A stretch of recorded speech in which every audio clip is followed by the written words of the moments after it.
Thank you, everyone. You shut that lot up.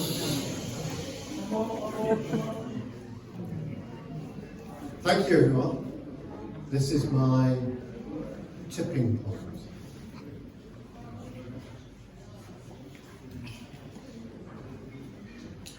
Introduction. I'm interested in museums, in gift shops, and in modes of display, where a work of art, as being whatever it is might be called, has already been taken through a series of transformations to become a souvenir. Unlike a work of art, which may lay claim through a person's words, to a notion of it as being something that had, or that might have had, an original value. A souvenir is inevitably a copy of something that it is not. It is not the thing which is the actual thing it is supposed to represent. Souvenirs are mass-produced to become a vehicle for subsequent application, consumption, and/or contemplation, to become, as it were, or as if it were, a reminder of that which is whatever a person might want to bring into their own mind, a sense of whatever it is, he, she, or they, if that is what they want to be called, might want to recall a particular moment which they're still trying to imagine. Or it could be that the souvenir was always intended to be given away to someone who may or they might not have known what it was supposed to represent, a particularly auspicious or momentous occasion, a wedding, a birthday, a mitzvah, or the holiday of a lifetime, the memory of which we hope that it would live in our hearts forever. Oh, thank you. What a lovely gift. I will always treasure it. A lovely gift to add to an ever-expanding collection of other lovely gifts, until one day the shelves, the drawers, the cupboards, and cabinets are filled with too many lovely gifts. Then what am I, or rather, are we supposed to do? To do? Yes, with all the lovely things. I've been to Paris, and I've been to Rome, but before I went there to visit either place, I had to imagine what it would be like. Otherwise, how would I have known?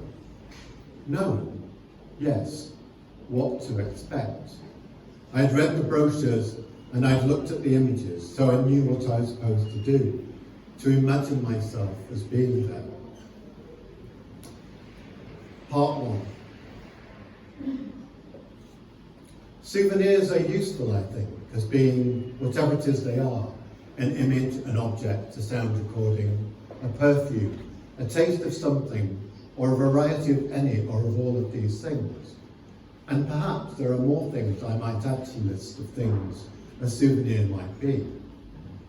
We have a memory of whatever it is we happen to have in our own mind. A souvenir helps us to frame, or to contextualize is perhaps a better word, a sense of whatever it is we have in our mind. Travelling back and forth, as I think we do so often, and perhaps forever, through an intricate pattern of thought that enables a particular thought to wriggle its own way through, the pattern to become a sudden realization. This is it, isn't it? We have a memory which might seem pleasant, a pleasant enough memory, or it might seem unpleasant, an unpleasant memory. Our thoughts about whatever it is are likely to vary from time to time and for a number of reasons. I am myself, I think, inconsistent in my opinion. I have a memory of whatever it is I'm trying to imagine, whilst I'm what? What am I trying to do? I'm trying to capture or to conjure up an essence of whatever it is.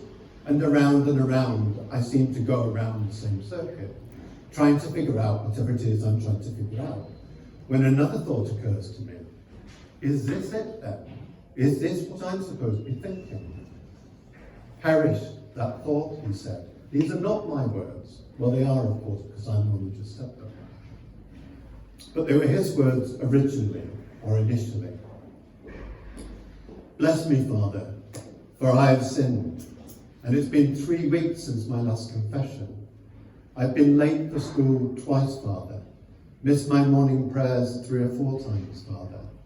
I've been disobedient to my mother and to my father, and I have masturbated. You have? Yes, Father. How many times? Every day, Father. Every day? Yes, Father. How many times? 3 or 4 times. Oh my God, what is wrong with you? A silence follows, and I have to wait for what seemed as though it is eternity before he asks me, and what do you think about when you masturbate? Or do I, and perhaps this is a better question to ask myself, do I let myself enter into the scope? Is that the right word? Yes, I think it's a good word. Of whatever it is the memory is supposed to bring into my mind, a more or less accurate or even inadequate version of whatever it is I'm still trying to remember. And or as well as that, or as well as this, I'm also, at the same time, I'm trying to remember what it felt like. And I can feel the pressure is starting to build. Do you look at magazines? Or do you think about girls, any of the girls in our own parish? No, Father. I was embarrassed, excited, nervous, and I was ashamed of myself. I don't think about girls. I think about cowboys and Indians. When another thought occurs to me, is it real, any of this? Of course it is. If I can feel it, then of course it is real. Is the memory though? Is the memory itself, is it real? This question bugs me, or rather it plagues me. A memory is a memory, yes. I think we all know that. But do we ever question it or question ourselves in relation to an assumption we are making at whichever moment it is? We are making an assumption that it must be this or it must be that. Yes, I think we do. No, I think that would be incorrect of me to say that, and as though I'm speaking on behalf of anyone else or everyone else as well as myself. I question myself all the time, or at least for a fair proportion of the time, while I'm still trying to work through a number of options. If I say this, what will happen? Or if I say that, what will happen? Because I'm trying to get it right. And as though there is or ever has been such a thing as that, the urge most of us, it seems to me, have to want to try to find the right way to do whatever it is, or the right word or the right combination of words to say whatever it is we want to say. But in trying to get it right, I think we run the risk of losing a fair proportion of ourselves in the process.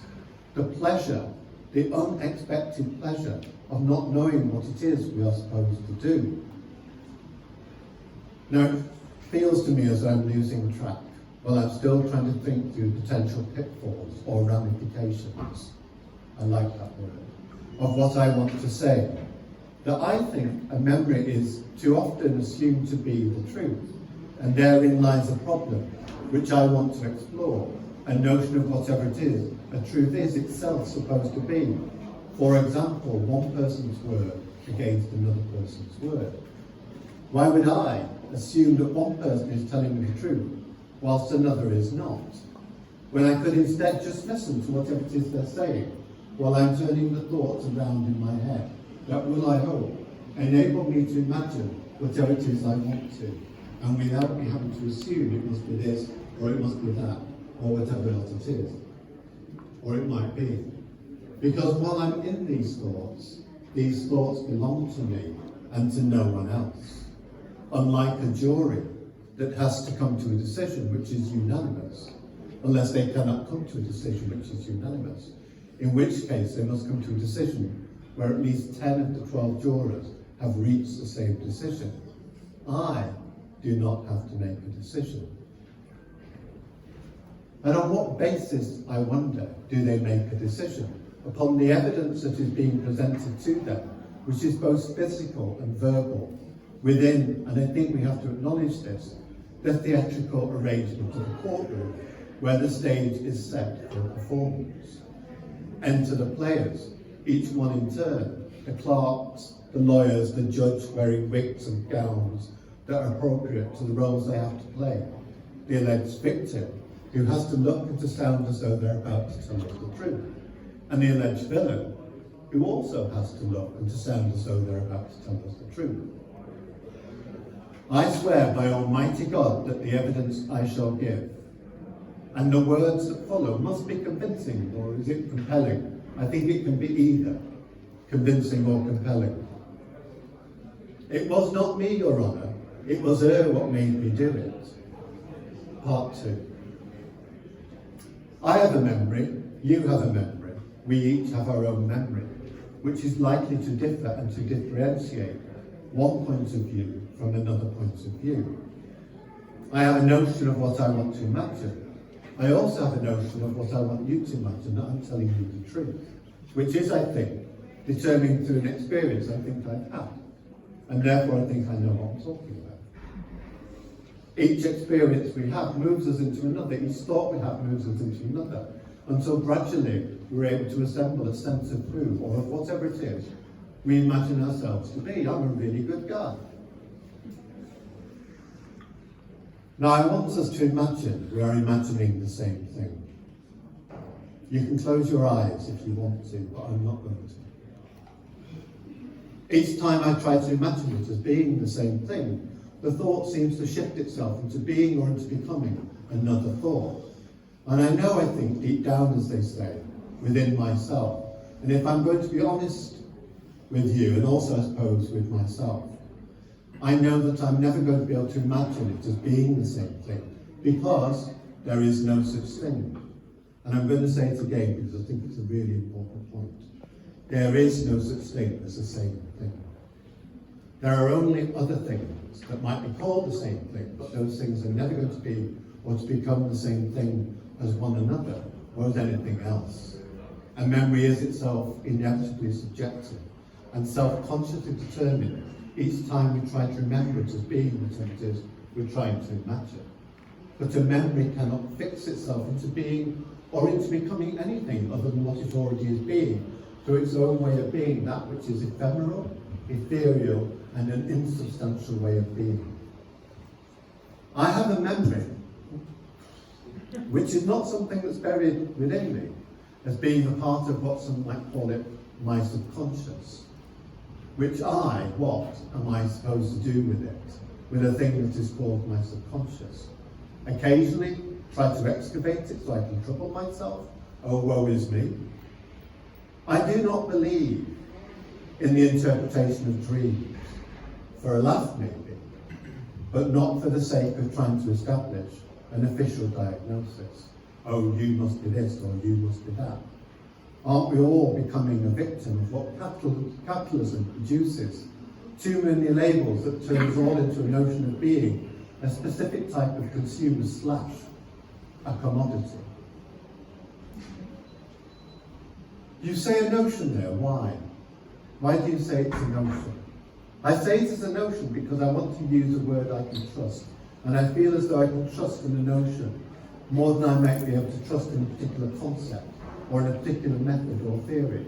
I might be interested in a particular concept, method or theory, but I think I'm more interested in the notion of there being something more than whatever it is those things as being, whatever it is they are being within themselves might seem to represent. Sounds a little pedantic if you don't mind saying it. No, I don't. I don't mind you saying that. A little pedantic is okay with me. A lot might also be okay with me. I do not know, and perhaps that's the point I'm trying to make. I do not know anything. I can only assume what it is. I care about words, the words I use, to try to figure out whatever it is I'm trying to figure out. The words themselves, they seem to assemble themselves, and without me having to make too much effort. It's as though they're here or there or wherever it is they are, within me, when I'm about to say something, but I don't know what it is. Some might say it's a gift, that I have the gift of the gab, whilst others might think I'm a poor deluded fool who gabbles on about whatever it is I'm gabbling on about, and as if I'm some sort of an oracle. Who does he think he is? Well, it was never my intention to settle in or to surrender myself to what somebody else's opinion of me might be. There is, I think, and I think we all know this, a pack mentality, which fosters a notion of division. I've seen how it works, and it does not work for me. To feel an occasional sense of connection with someone, sure, I love that, but that requires an amount of effort, a conscious or an unconscious effort on my part, and of course on theirs. I find those terms confusing.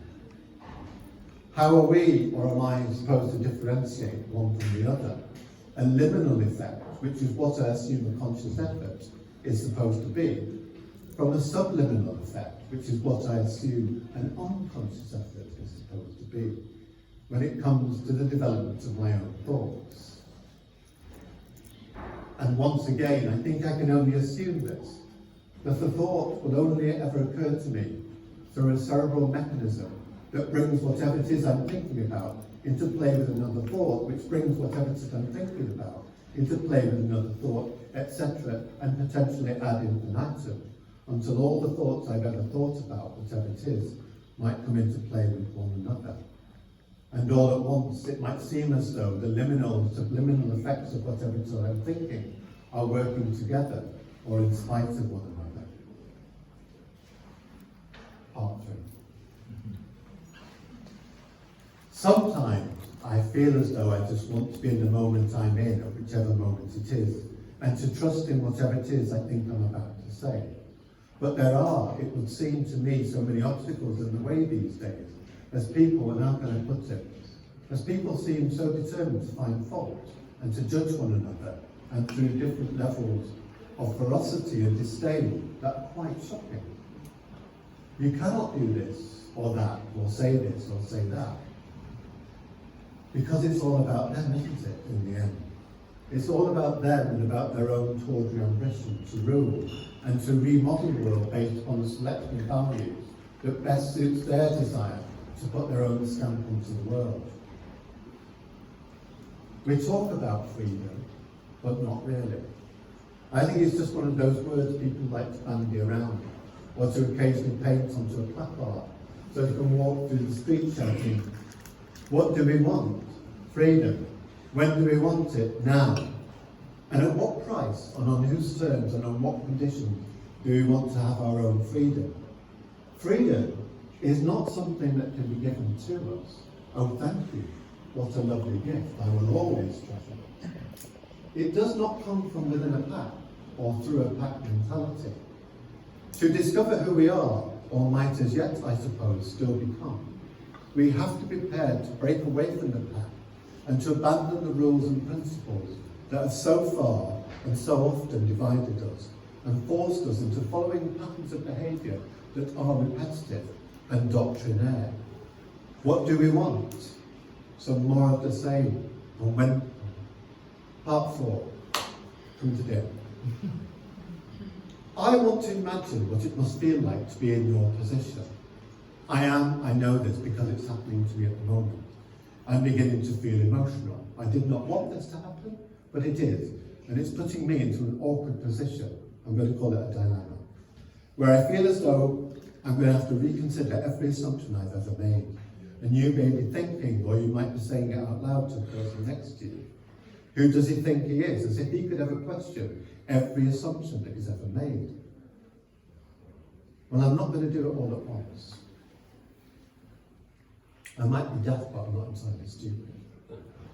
I'm going to do it one by one, or two by two, or by whatever number of assumptions it might make sense for me to cluster a variety of assumptions together, to try to gradually dismantle my armour, which is a metaphor, of course, as I'm not actually wearing any armour, to be able to reveal, as it were, or as if it were, my own flesh, and all of the vicissitudes that have so far enabled me to feel whatever it is I think I'm feeling, stirred, but not entirely shaken.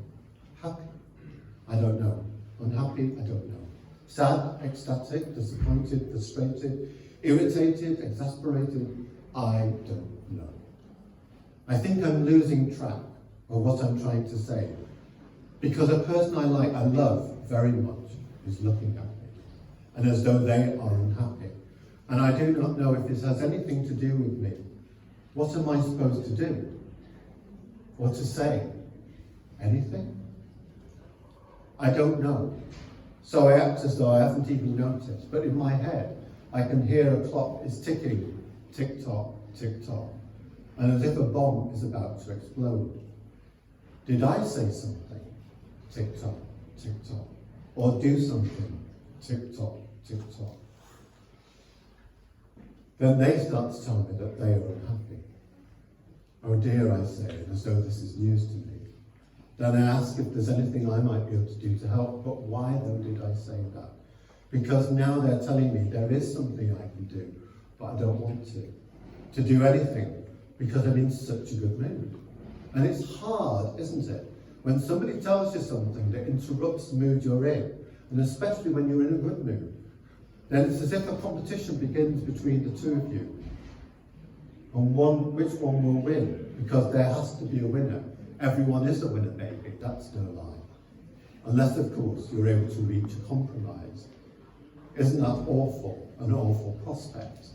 Can you imagine having to live in a world where compromise becomes the order of the day, and all we have to do is chit-chat, inoffensive chit-chat to one another? How are you today? I'm not too bad, thank you. And you? Yeah, I think I'm okay, thank you. Or perhaps we might want to delve a little deeper into one another's psyche. I didn't even know I had one. No, I don't want to do that. Because if you're telling me you're okay, I think I can live with that.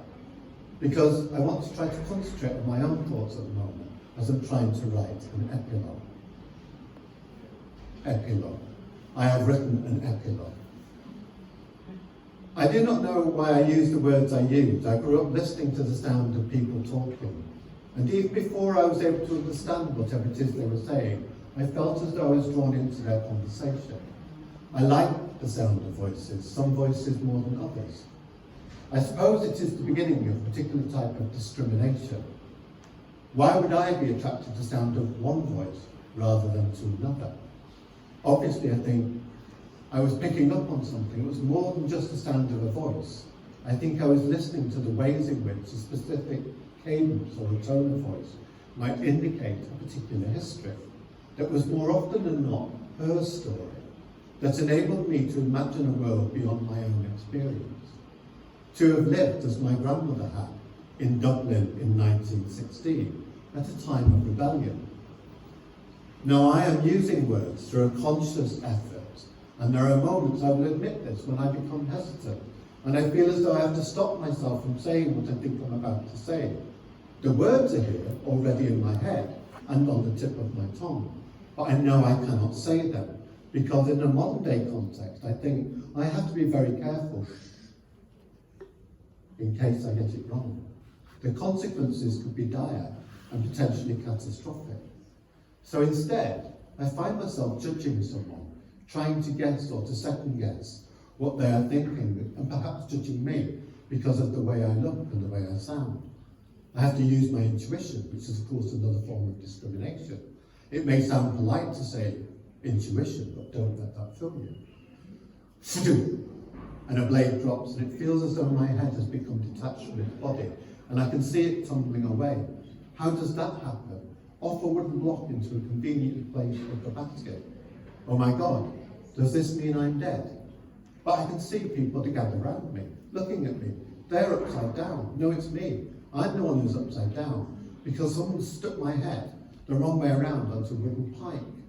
Some of them are laughing, others are jeering, and they look as though they're having a really good time at my expense. I try to speak, but the words are not forthcoming. Are they trapped in my throat or on the tip of my tongue? If I stop trying, perhaps they'll come to me like they used to. And while I'm waiting, I imagine I'm like a coin that's been dropped into one of those old-fashioned slot machines in an amusement arcade. I tumble down a narrow chute past a series of devices that knock me one way, then another, until I reach the bottom, where I land on my side, and I have to wait here for a moment while the tray, that's what's at the bottom of the chute, is sliding back and forth through a regular slow motion that enables me to slip onto the tray, where I settle down among a lot of other coins that are spread unevenly across the rest of the tray. If I'm lucky, I'll press myself into another coin or into a pile of other coins to begin a series of repercussions where we all start to press ourselves into one another. I think it's called a causal effect. The aim of the game is to try to push as many coins as possible into one another, trying to drive us all toward the edge of what is called the tipping point, which is also the name of the game. Or if I'm unlucky, I just land at the bottom and I stay there until one day another coin might come along and press itself into me. Or I just drop at the bottom and I land on top of a pile of other coins that are too heavy to move anywhere. So they just stay where they are, doing nothing in particular with me on top of them. Now I feel as though I'm going backwards into another time and place, and it doesn't seem so long ago as a child growing up in a dodgy part of Manchester called Harper Hay, in an overcrowded house. I'm living with my parents, grandparents, older brother and 4 younger sisters. It's my grandmother's house, already filled with a collection of her most sacred possessions, the souvenirs of a lifetime, statues of Jesus, Mary, Joseph, St. Patrick, and lots of other saints. On one side of the mantelpiece, there's a framed portrait of the Virgin Mary, crying tears of what looked like real blood, and on the other side, a matching portrait of Christ crowned with thorns, with a streak of what looks like it's the same real blood trickling down his forehead. Above the sideboard, framed portraits of John F. Kennedy, Pope John XXIII, and Robert Kennedy, with a green, white and gold Irish tricolor draped to one side. I am listening to my grandmother, hanging on to every word, intrigued and more often than not confused, as she moves so quickly and so effortlessly through a range of emotions and physical expressions, which I'm trying to read and to understand. Nowadays, I'm not sure I should say this, but while I'm in for a penny, I might as well be in for a pound. It seems to me that in order to try to accommodate one another's fears, phobias and paranoia, we tend to be less ambitious, should I say, with the way we use words, in an effort, I suppose, to try to democratize, which is a spurious notion at best of times, the language. We tend to banish certain words. No, you cannot say that or this, or whatever. Who says? They say. Those who, it seems to me, are determined to have their own way and to yield authority over the way the others, whose inclination it might be to resist the insistence that we all have to fit into the same scheme and be governed by the same rules, principles, and ethical code. I think we have not to assume too much full stop, but not to bring this to an end. This eclogue, which I, by now I hope already written to an end, I'm going to say, I think we often assume too much about what a memory is supposed to be or to become. Thoughts do not always fit easily into words, and words do not always make sense. I know I'm in a moment, at the moment with you, or at least I feel as though I'm in a moment at the moment with you, that can only exist through speculation. I think I'm here, where I am, and you are there where you are, and they, I do not know where they're supposed to be, because it seems to me as though they're all being driven toward the edge of a tipping point.